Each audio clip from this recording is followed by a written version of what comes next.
Magandang umaga po at pagpapala po para sa ating lahat. Patuloy po nating ihatid ang Ebanghelyo ni San Juan.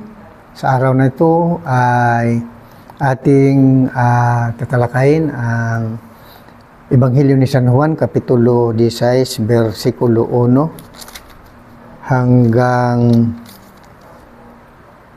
15. Ito po yung ating babasahin, mga minamahal. Sinabi ko ito sa inyo upang huwag kayong mawalan ng pananalig sa akin. Palalayasin nila kayo sa mga sinagoga, darating ang panahon ng sinumang pumatay sa inyo ay nag-aakalang naglilingkod siya sa Diyos. At gagawin nila ito sapagkat hindi nila ako nakikilala.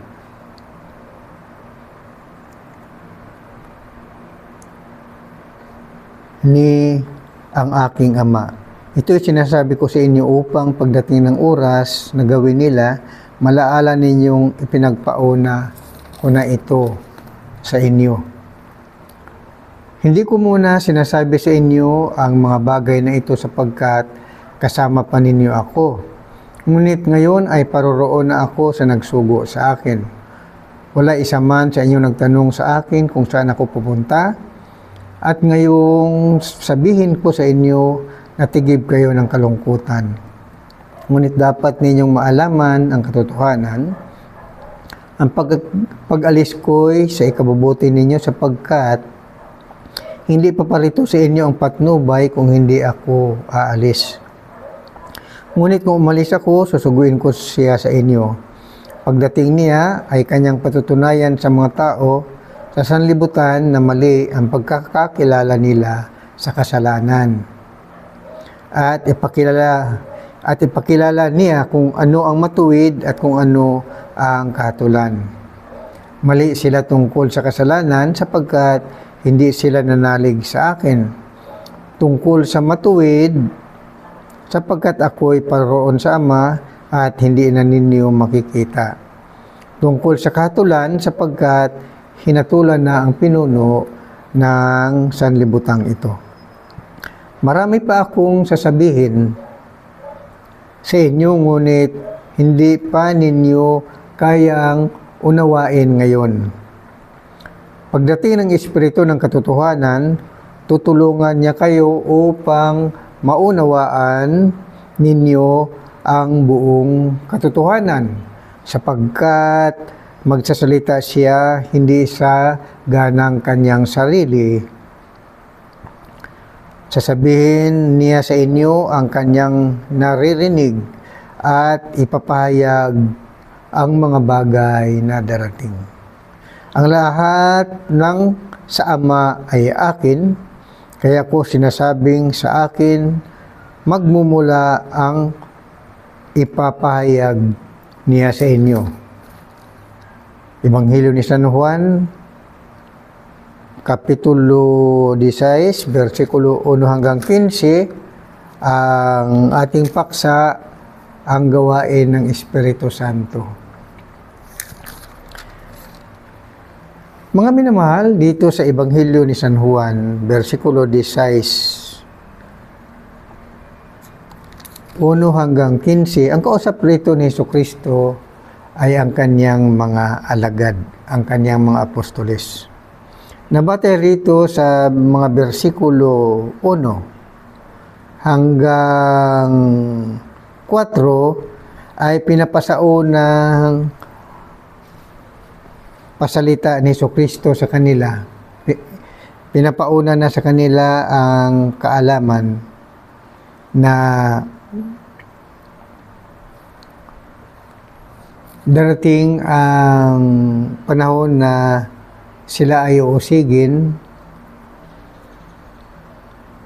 at sila ay palalayasin sa sinagoga dahil sa kanyang pangalan. Sinabi ito ni Jesus upang maihanda na niya ang mga damdamin at kaisipan ng kanyang mga alagad. Ang sabi pa niya, papatayin din kayo. Kasi nga, sa kanilang pag-uusig sa akin, hulihin nila ako at papatayin. Ganun din ang gawin sa inyo. dahil iniisip nila ay nagsisilbi sila sa Diyos. Ibig sabihin ni Jesucristo na talagang hindi sumasampalataya sa Kanya ang mga Hudyo, sa Kanyang mga pangaral. Kaya lahat sila huhulihin at papatayin.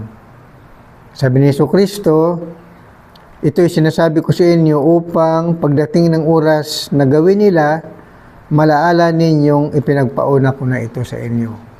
Kaya ang mga sinasabi ni Jesus na mangyayari at kung mangyari na ay maalaala nila na nagsabi ng totoo si Jesucristo at lalo silang sumampalataya na si Jesus ay kanilang Panginoon. Yan ay sa Juan 16:1 hanggang 4. At tungkol naman dito sa Juan Kapitulo 16, versikulo 5 hanggang 12, ay ang sabi ni Jesucristo, hindi ko muna sinabi sa inyo mga bagay na ito sapagkat kasama pa ninyo ako. Ngunit ngayon ay paroon ako sa nagsugo sa akin. Wala isa man sa inyo nagtanong sa akin kung saan ako pupunta. At ngayong sabihin ko sa inyo, natigib kayo ng kalungkutan. Ngunit dapat ninyong malaman ang katotohanan, ang pag-alis ko ay sa ikabuti ninyo sapagkat hindi paparito sa inyo ang patnubay kung hindi ako aalis. Ngunit kung umalis ako, susuguin ko siya sa inyo. Pagdating niya ay kanyang patunayan sa mga tao sa sanlibutan na mali ang pagkakilala nila sa kasalanan at ipakilala niya kung ano ang matuwid at kung ano ang kahatulan. Mali sila tungkol sa kasalanan sapagkat hindi sila nanalig sa akin. Tungkol sa matuwid sapagkat ako'y paroroon sa Ama at hindi na ninyo makikita. Tungkol sa kahatulan sapagkat hinatulan na ang pinuno ng sanlibutan ito. So dito sa versikulo 5 hanggang 11 ay pinapauna na rin sa kanila ang kaalaman na si Jesucristo ay malapit ng umalis at ang kanyang pupuntahan ay sa kasalukuyan, sa oras na yun nag-usap sila at hanggang mangyari ay hindi pa rin nila mapuntahan dahil ang pupuntahan ni Jesus ay ang langit. Ibig sabihin, babalik na siya sa langit. Ito raw ay kinakailangan dahil kung hindi raw siya pupunta sa langit, ay hindi naman darating ang papatnubay sa kanila ang Espiritu Santo. Kaya ang gawain ng Espiritu Santo ay magiging gabay nila, tagapatnubay, tagapayo. Upang kung sila ay mangaral ng Ebanghelyo ay sangkap sila ng karunungan, sangkap sila ng kapangyarihan at unawa. Dahil ang Espiritu Santo ay ang magpaliwanag at magpaunawa sa kanila tungkol sa kasalanan at sa kahatulan. Juan Kapitulo 16, versikulo 5 hanggang 11. At dito naman sa Kapitulo 16, versikulo 12 hanggang 15, sabi ni Jesucristo, marami pa akong sasabihin sa inyo, ngunit hindi pa ninyo kayang unawain ngayon. Pagdating ng Espiritu Santo, pagdating ng Espiritu ng katotohanan, tutulungan niya kayo upang maunawaan ninyo ang buong katotohanan sapagkat magsasalita siya, hindi siganang kanyang sarili. Sasabihin niya sa inyo ang kanyang narinig at ipagpahayag ang mga bagay na darating. Pararangalan niya ako sapagkat sa akin magmumula ang ipahayag niya sa inyo. Ang lahat ng sa Ama ay akin, kaya ko sinasabing sa akin magmula ang ipahayag niya sa inyo. So dito mga minamahal ay maliwanag na tinutukoy ni Jesucristo na ang kapangyarihan niya ay galing sa Ama. At ang buong kapangyarihan ng Ama ay nasa Kanya. Tandaan natin, ang Ama ay ang Espiritu Santo na siyang tumahan sa katawan ni Jesucristo. Kaya si Jesus ay nasa Kanya ang buong kapangyarihan ng Diyos. Dahil sa Kanya nanahan ang Espiritu Santo na siyang Diyos Ama. Kaya ang sabi niya, na kung siya ay papatayin na, kung siya ay papatayin na at mabuhay muli mula sa mga patay, aakyat siya sa langit. At sa kanyang pag-akyat sa langit, ay nangako siya na magpadala siya ng tagapatnubay sa kanila. Sabi ni Kristo, ang Espiritu ng katotohanan. Itong Espiritu ng katotohanan, pag nandoon na sa langit si Kristo, pag-aakyat na siya, ito ang pangako niya sa kanyang mga alagad. Kaya nang si Kristo ay nasa langit na, ay dumating ang kanyang ipinangako sa kanila. Ang kanyang kapangyarihan. Ang tawag ni Kristo sa kanyang kapangyarihan ay ang kanyang salita. Ang Espiritu ng katotohanan. Sabi ni Kristo sa Juan Kapitulo 6, versikulo 6 hanggang 63, ang sabi niya,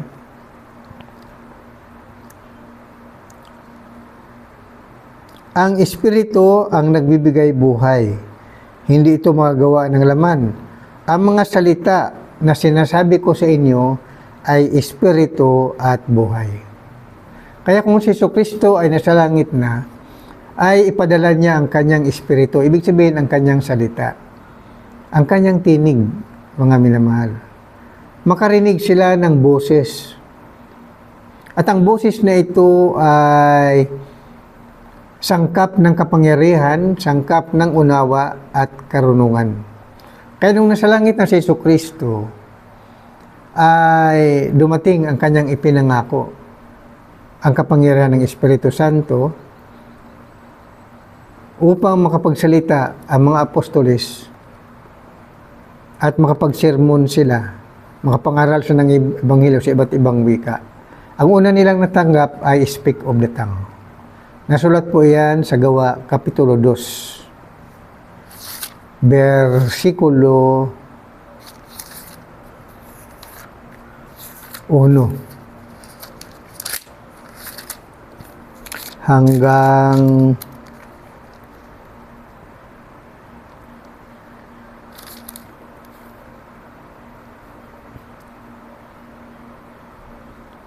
13.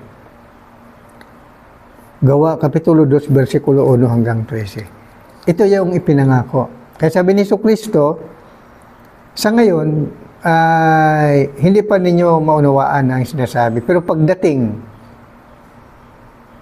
kung matupad na ang aking sinasabi sa inyo, ibig sabihin, kapangyarihan na darating sa kanila, ay malaala nila ang kanyang sinabi. Kaya kailangan sumampalataya sila na ang lahat ng kapangyarihan ay nasa Kanya, kay Kristo. Kaya nga mga minamahal, ang salita ni Kristo, yun tatawag na Espiritu. Kasi iisa lang naman ang Espiritu Santo. Yun ang tunay na Diyos. At ang salita ng Espiritu Santo na siyang Kanyang tinig, iyan ang maririnig ng mga apostolis. Kasi makarinig sila ng tinig eh.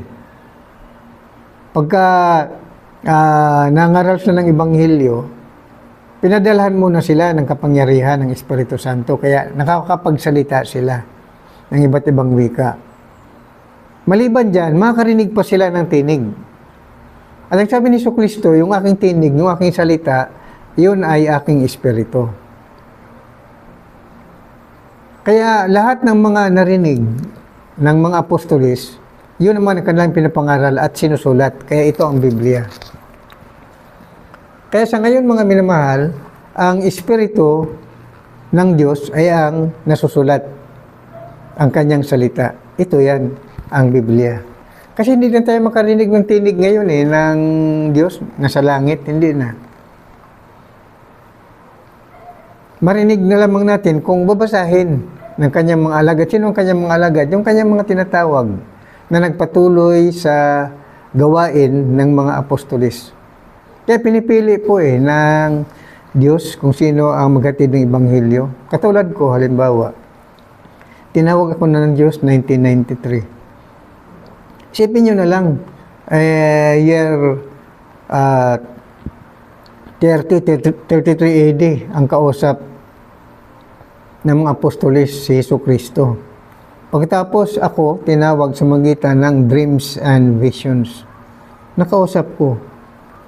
Narinig ko ang tinig sa magitan ng dreams and visions.